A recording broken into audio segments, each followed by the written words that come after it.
பாபா மசூதியில் துவாரகாமாயே அமர்ந்திருந்த காலம் அது.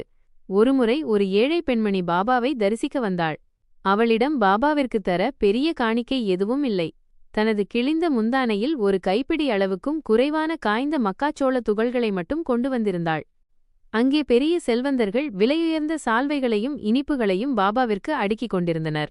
இதை பார்த்த அந்த பெண்மணி, இவ்வளவு பெரிய மனிதர்கள் நடுவில் நான் கொண்டு வந்த இந்த அற்பமான சோளத்தை எப்படி பாபாவிற்கு தருவது என்று தயங்கி ஒரு ஓரமாக நின்றாள்.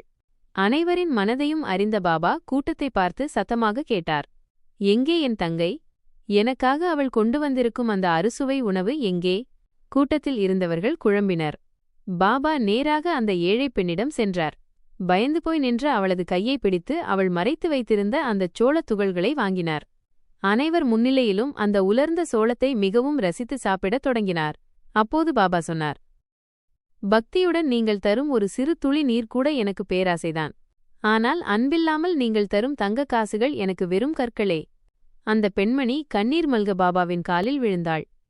அவளது வறுமை நீங்கியதோ இல்லையோ, அவளது மனதில் இருந்த தாழ்வு மனப்பான்மை நீங்கி பாபாவின் அன்பு எனும் செல்வம் நிறைந்திருந்தது.